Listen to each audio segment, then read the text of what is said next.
engineering to kind of try and reduce the cost a little bit. Number 5 was kind of a hybrid plant where instead of using concrete tanks for our Orville, we were going to use the existing lagoons just to kind of see if we could save some money by reusing the existing lagoon as a basin. And then the other one, the aerated lagoons with the SAG, or the SAGR, which is the attached growth reactor and tertiary filters, is basically using the existing lagoons, putting some aeration in them, and then putting a hybrid treatment system on the back end.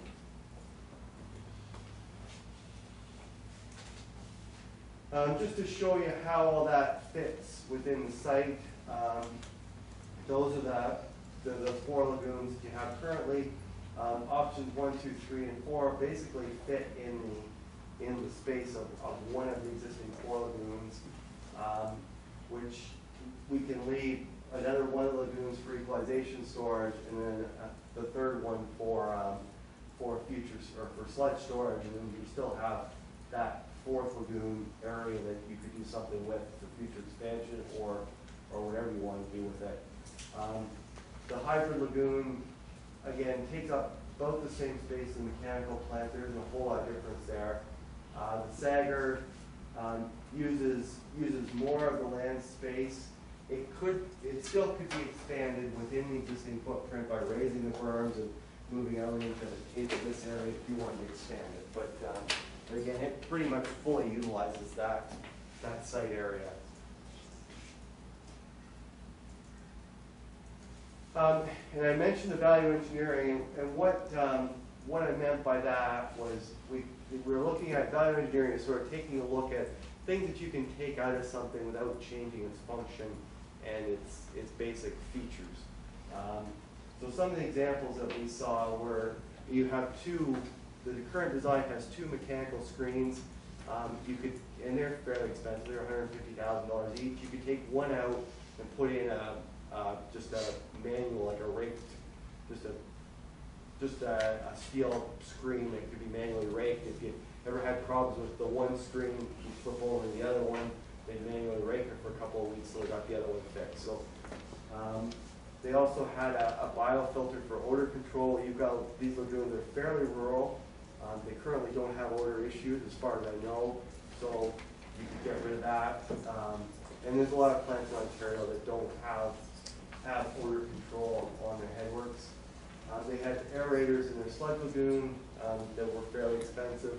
And again, there's a lot of sludge lagoons, like example that you have in forest, where you don't have aeration in that lagoon. So you can get rid of those.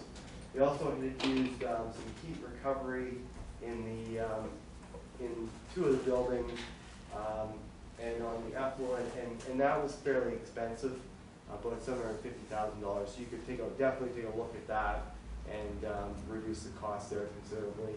And there's other options we could do as well. We could take our generator, we could put it outside in the enclosure.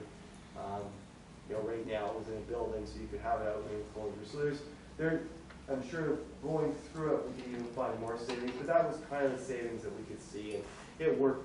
That list there works out to about $2 million. So it's fairly substantial.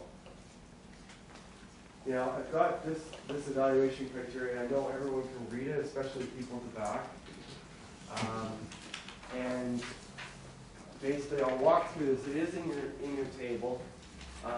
This is the current design, and really, when you start looking at, let's see, where are my costs? Why are we running over here? Almost like that table. Okay, that's why. I knew you couldn't read that. So, anyhow, these are our evaluation criteria. So we go through all the soft criteria. Doesn't meet effluent the effluent limits set by the MOE. Is an MOE approvable? And the 6 that we looked at are: can we deal with peak flows?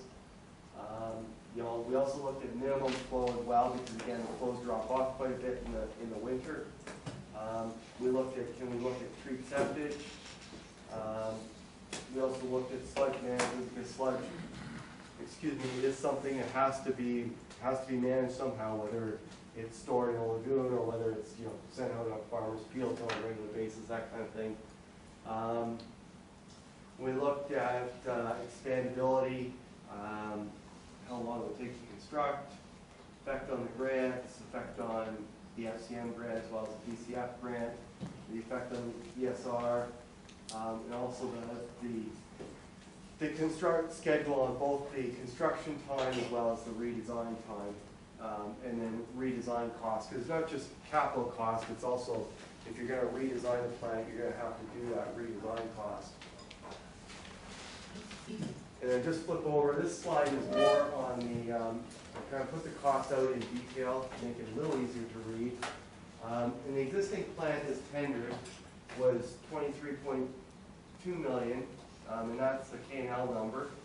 And you can see there's very little redesign cost. That redesign cost is just a re-tendering cost.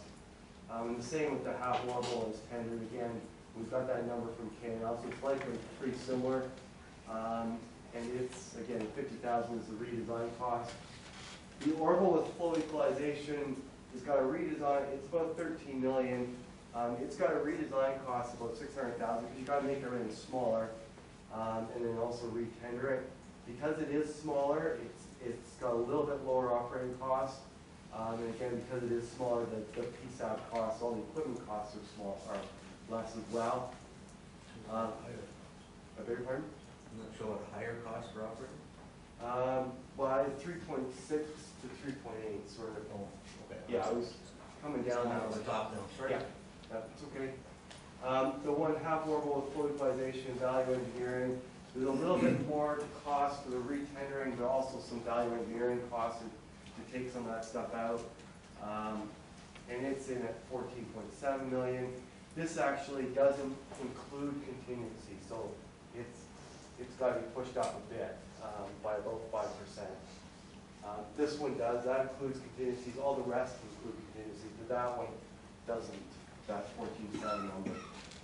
And it's got a little bit lower operating cost, and then a little bit higher PSAP cost because the equipment components are bigger.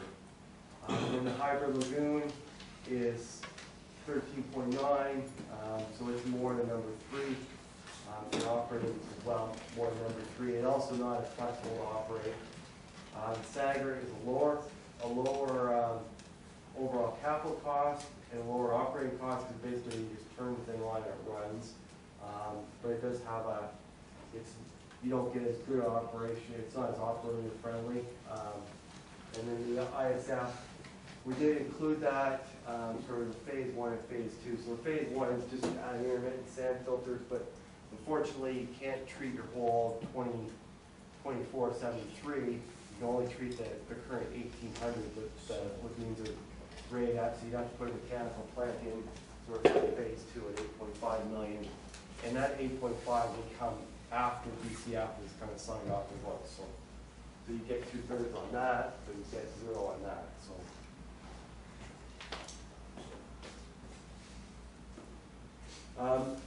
other options, during the working group has been contacted a fair amount by vendors and other people wanting to help.